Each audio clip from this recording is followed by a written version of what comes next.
Wawa, karibuni sana ladies and gentlemen, this is Bamasi Mutahi. Karibu sana tuongee. This is Bamasi TV, where we talk about real life and the things that are affecting our lives. Tunaongeanga bila uoga wala shauku. So karibuni sana. Now, ladies and gentlemen, our viewers and our listener, kuna hii story imekuwa kwa mitandao. Every now and then people they are talking of unrest in our schools. You find that kila wakati, even now as I'm doing this video, nimepata kuna mtu ameposti mahali mambo ya shule fulani na kuna video ina trend school somewhere, is it Kagumo or something of a sort, vile wanafunzi wanatoka kwa shule bila fujo, you know, as if it's a good thing. And this issue has been discussed by all quarters. If you can go to social media, you know, watu wa media unajua wanakuanga poa sana na kuandika ile kitu ina trend, so that at least they can get a plus to the channels, others, so that they can wanaweza pata as in a warning. So wazazi wetu wamekuwa wakiongea hii story and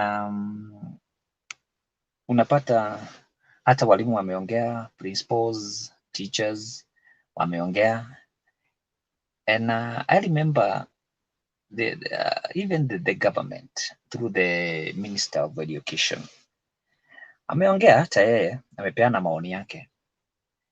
And I remember, is it yesterday, nilikuwa na watch akisema mambo ya ukipatikana, that is where umeanza hii migomo, umechoma nini, hakuna transfer kwa shule ingine, especially ya public school, of which it's a good point. And tena akasema your parents,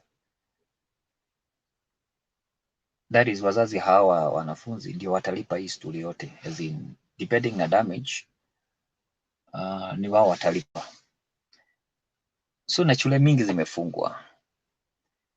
And when he was doing this, nilikuwa naona mtu amekasirika, mtu ambaye he's not comfortable with what is happening, you know, mtu ambaye ako na mahasila, maybe I think because hata yeye ni mzazi ama anasimamia serikali. But what I'm trying to say, my viewer and my listener, is that watu wameongea na vitu vimetrend kwa media, that is social media and mass communication media, imejaa huko kila mahali, na imekuwa hii ni doda sugu, sijui kama hiyo ndio Kiswahili, ni doda sugu, meaning everybody is talking about this. But me personally, I just want to present my view as unrest in our school is concerned. Number one, who should we blame? Should we blame the government? Should we blame our parents or guardians? Should we blame our institution, that is our school, management, or BOM, Board of Management? Should we blame social medias?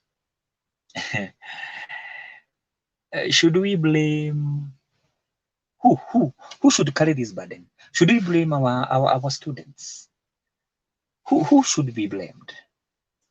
If this question is posed to many quarters, let me tell you, and I did it in my Facebook,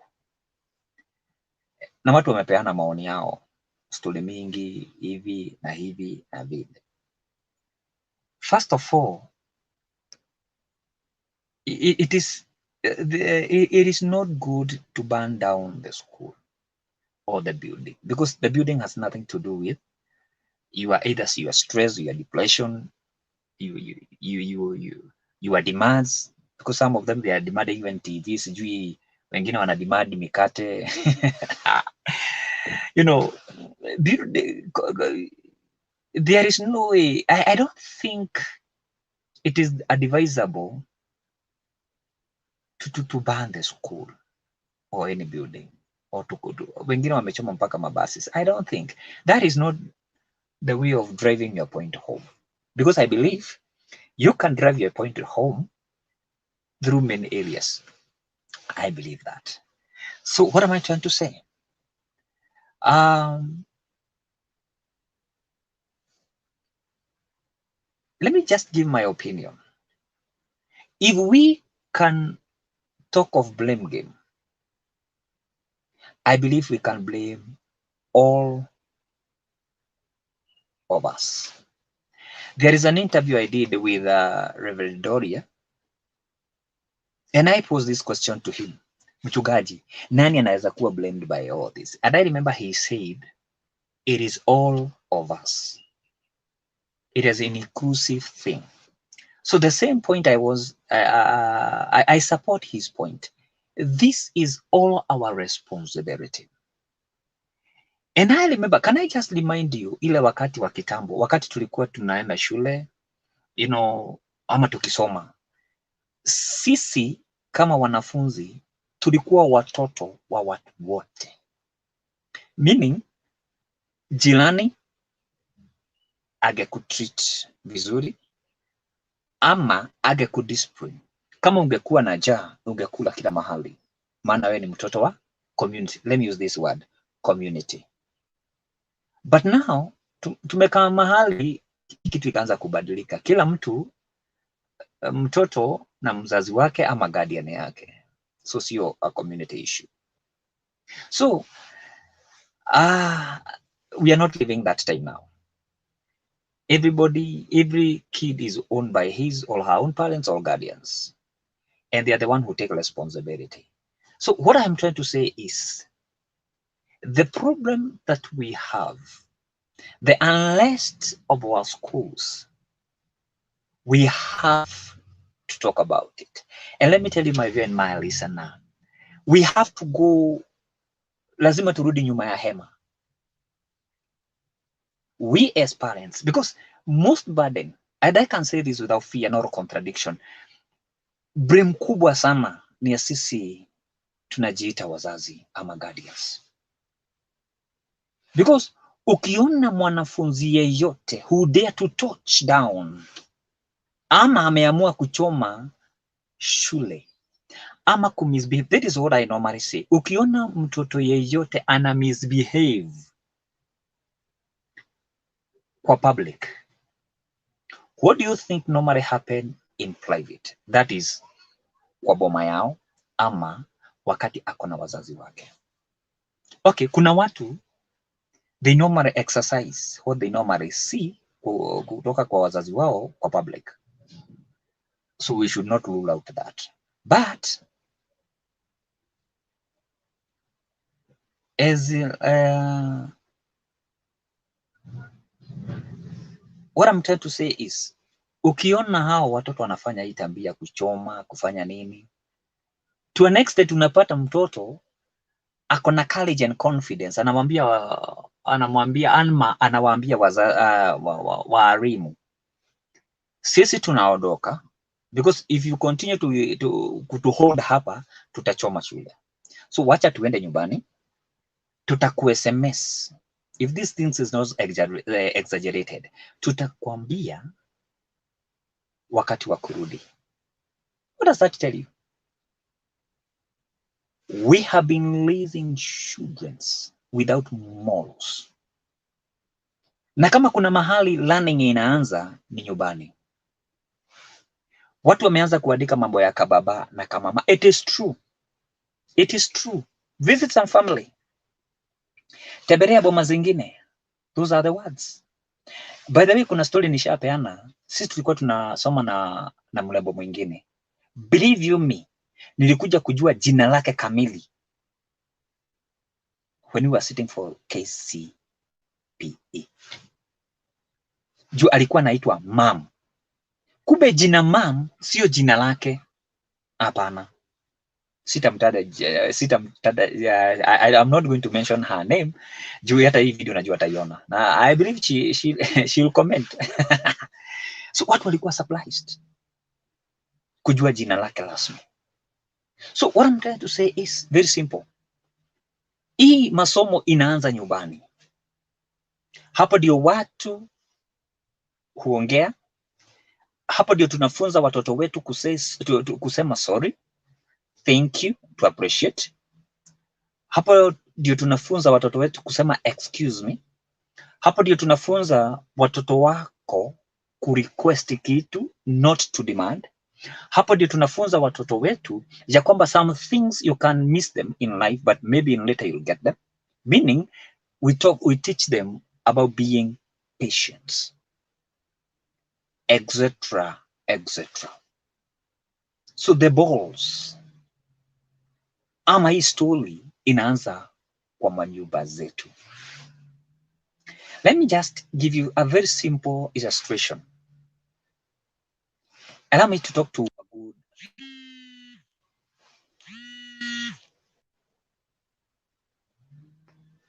Allow me just to sorry for that. Allow me just to talk to our good wives. We love you and we respect you. Talk of dressing code. Juzi mlisema my dress, my choice. Ni sawa. We don't have problem with that. It is your choice, it is your dress. Imagine you have a daughter, how you dress yourself. What do you expect your girl to dress herself? Kama unavaa miniskirt, kama unavaa see-through, what do you expect of your kid? What do you expect? At a point, ni wewe unamnunuliza manguo. I'm not saying, I'm not against, it's just an example. Sitaki watu waanze kuongea maneno mingi. I'm saying this out of love. Wababa, you normally come home drunk. Ama watoto wengine hata hawakujui. Wanasikianga tu sauti wakiwa wamelala. Juu unaifikanga nyumbani ukiwa umelala. Ni sawa kuhaswa, but do you find time with your kids? What do you expect your son not to drink? Do you expect your sons to be a priest? Do you expect your son to be a pastor? Yes, he can through God's grace. But if it's all about copy and paste, oh my, he or she will be a drunkard. And I'm so sorry for that. So, masomo inaanza nyumbani. From there, let's come to the church and community. The way you behave when you're surrounded by people. These people we are calling children, they are good learners. They are watching you. The way you speak, the way you behave, the way you respond, the way you react, the way you act. They are watching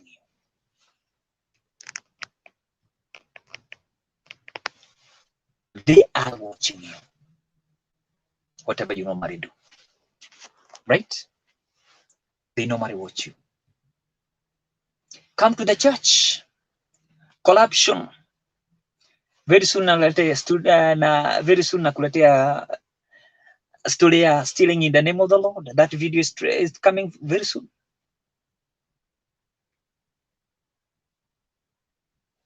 Do we have the church that can teach about moral values? How can you teach and you're a victim of the same? How? The church. The church nowadays has become voiceless. What do you expect over our kids? Talk of government. We have good leaders. Viongozi siku hizi, how do you talk? Unaongeaga aje wakati una hold that mic on a public? You just talk rubbish and nonsense. Hata hujali, you don't care. Ya kwamba watu wanakutazama, you don't care. How watoto tunaita watoto, they are watching you. Can I take you back some few years ago during election? Unakumbuka kuna wakati kulikuwa na demonstrations, watu kuchoma tires and vitu nini. Do you remember that? What was happening in our school then? Maana wameona mababa zao na mama zao wanafanya hii tabia. So viongozi, hata nyinyi, you have a very big responsibility. Stop talking nonsense, by the way. When you're talking of selling your policy, sell your policy. Politicians, sell your policy, but don't talk rubbish and nonsense. So viongozi, you have a very big responsibility. When it comes to sheria, tafadhali nyinyi viongozi, msitengeneze sheria ambazo mnadhani zinawafaidi bila kufikiria about the generation to come. Mambo ya kuchapa, mlisema tuweke viti, what we call canes, chini. Siku hizi hakuna hata mwalimu anaweza guza mtu. Aguza mtoto, ai, kotini. Si nyinyi mlitengeneza hiyo maneno. Mkasema we are in a democratic, hakuna watoto wako na their rights. Thank you, they have their rights. I can even dare to say this. The things that we are going through, it is out of repercussion of these things. Zile sheria mnyinyi mnaweka. Ile maneno mnaongea kwa platform and you don't care. Forgetting that you have kids.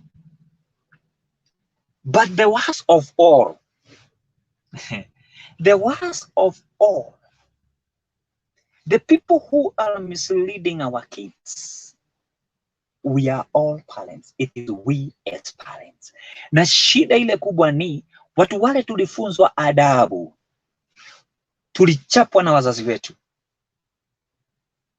Ni sisi sahi tuko na watoto na tunawalea vibaya. Shame on us. Finally, as I wind up, after all these things that they are happening in our society, my greatest concern is who will arise and take the bull by its horn. Who will? Lazima tukutane nyuma ya hema.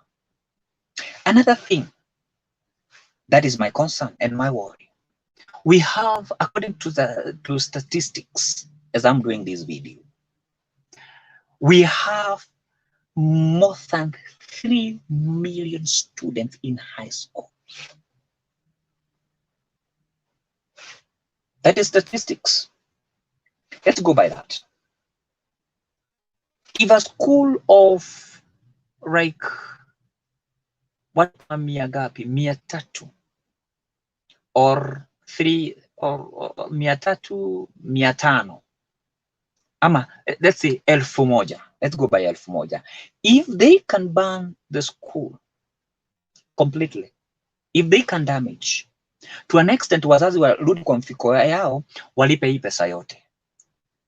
Think of 3 million students misbehaving. To assume watakuwa watoto wambaya, because we are the one who is raising these people.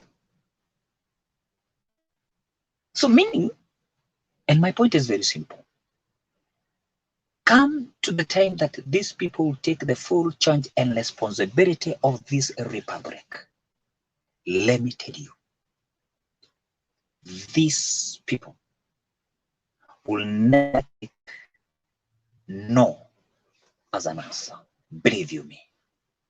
These people ban the whole institution, the whole country. They will do it.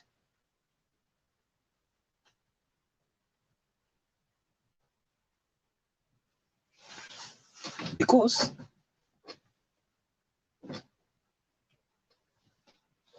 these things you are seeing, it's a bomb in waiting. It's a bomb in waiting. What will happen if you can just remove a safety pin from grenade? What do you expect? It will explode. It is what we are doing with our tabias as this generation. We are feeding a snake as a pet. And at the end of the day, it will swallow us whole. Why? because we are raising this snake. Ni kama carpet, lakini itatumaliza. So if this trend continue, let me tell you for sure, these people will burn the whole country. So let's take an action now. Now. Let every one of us arise for the occasion. Let's all of us take the future, especially parents, because we are all parents. Whether you are in government, whether you are a church leader, a pastor, a reverend, name them. We are all parents. That is where our bus stop. Let's take full charge over this issue before it's too late. My father normally, as I wind up, my father normally tell me and our siblings, wakati unalea a bull, unajua what a bull is?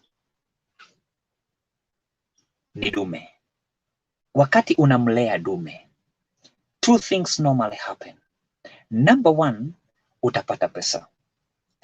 Upate pesa, ufurahi na uende sherehe na ujenge nyumba, ufanye usomeshe watoto, bla bla bla bla, etc. Ama ikugonge, ikuue. Ask yourself, this bull that you are raising every day, will we celebrate this bull? Or this bull will kill us? So I am Bamase Mutai. That was my opinion. And if you have not subscribed to Bamase TV, kindly kibia hapo, finya hiyo kitu, bonyeza hiyo kidude, that is subscribe, and press notification. Kuna kabel iko pale mwisho, press that kabel. Every time tunaweka video unaona. And I promise so many things on our way. Name them, interview, expert, wale wamenawiri kwa biashara, blah blah, etc. They are coming soon. So God bless you so much. And may we take the full responsibility over our children before it is too late. God bless you. Amen.